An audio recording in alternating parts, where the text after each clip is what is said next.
حلقتنا لليوم متابعة من إكسبو 2020 دبي ومواضيع منوعة ومختلفة تزامنا مع السبيس ويك أو أسبوع الفضاء بإكسبو 2020 دبي.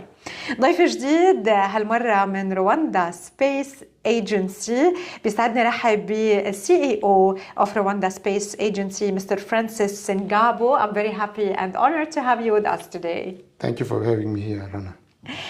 Tell me, how did you find Expo 2020 Dubai?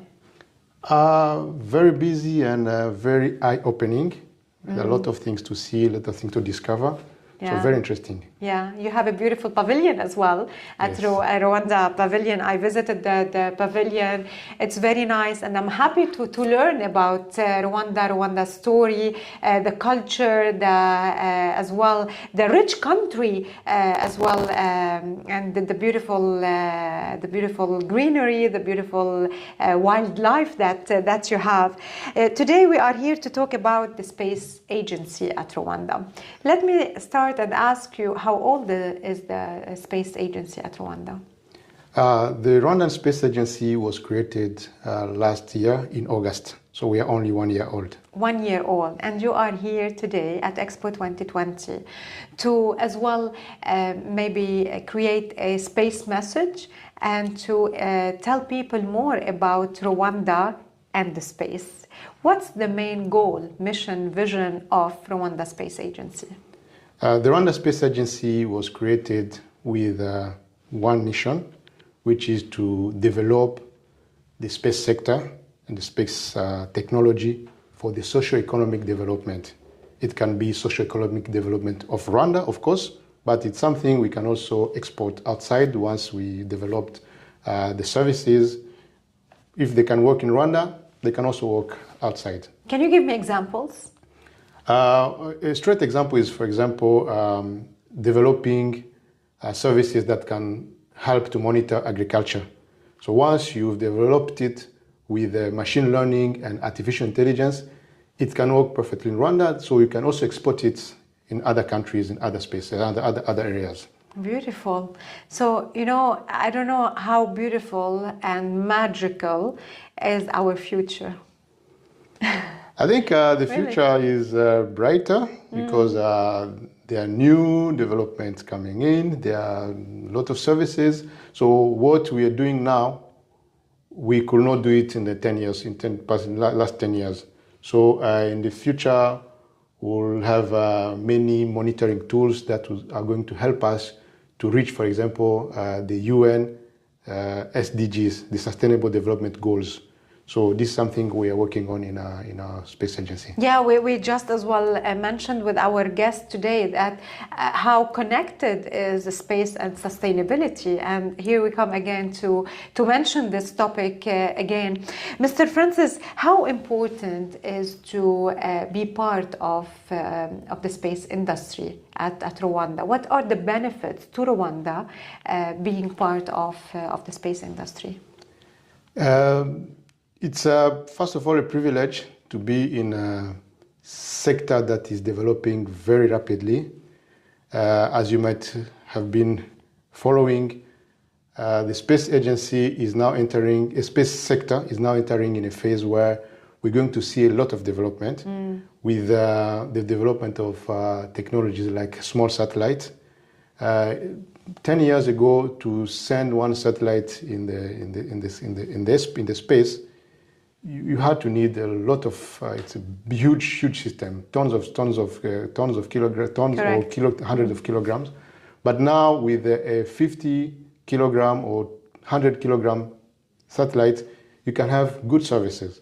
So the cost is going to be down, and the launching also is going to be down because nowadays there's reusable launchers. So entering in the space sector at this specific time, it's very exciting for us because we see the potential. We see also the development of many services. There's a term now is being used as the democratization of the space.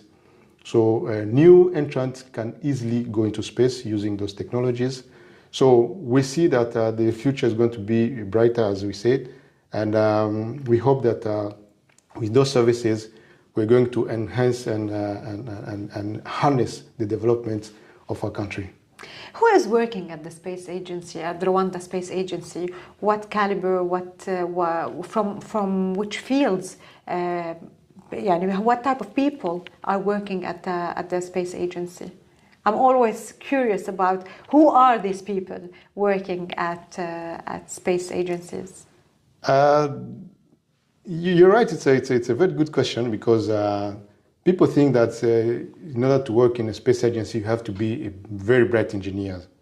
Of course, we need engineers, but we also need people like rural development officers who know the needs of the rural area and give it to the engineers to develop systems, to develop applications.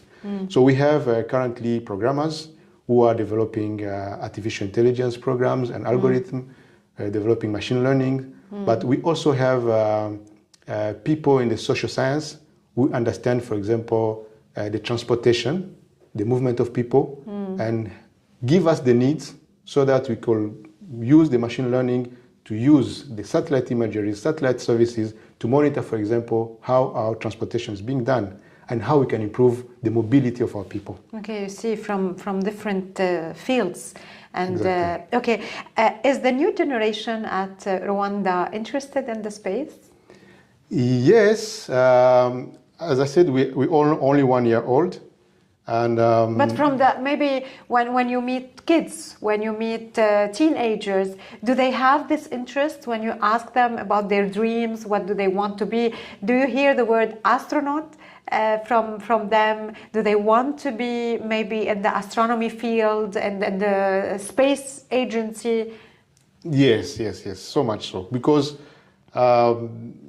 it's a kind of fancy to hear that you can be today on Earth, and in the next few years you're living in the space. Yeah. So there's a growing interest in our young generation. In our department, in our agency, we have so many young people, so many young engineers who are now dreaming of being part of the space adventure. Yeah. So it's something that is raising attention and attracting young generation. Yeah, very nice. You are today the youngest agency with us, space agency with us on air. But it's really interesting to know that it's never too late. And there is always an opportunity to start in the new or in the sectors that they are very interesting, and they are growing as well, like the space industry. How important is it for you as Rwanda Space Agency to be part of Expo 2020, and what are you trying to reach during the Space Week? A very interesting question. Space, by its nature, it is international. Because the outer space does not belong to any country. Correct. It belongs to the world, to the Earth. So anything that is being done on the space has to meet international standards, UN standards. So for any player in that field, in that sector, has to have strong partnership with other countries that are already established. And secondly, the space itself is the space sector is very complex. So to be a player that can make a difference, that can contribute, you need a strong collaboration with other countries, with other space agencies, with established companies. So being in Expo, it's a very good opportunity to link with other countries and exchange ideas. So like throughout the week, we had a space week where we met different people from different walk of life talking about space. We had the opportunity to meet astronauts, to meet the regulators of the space, to discuss on how the future is going to be in the space sector. So for us, being here was very, very amazing. We learned a lot, and we managed to establish a lot of partnership and collaboration. Mr. Francis Singabo, thank you so much for joining us today. We wish you all the best in the coming few years, and hopefully we'll meet again with great success for Rwanda Space Agency. Thank you for having me, Rana.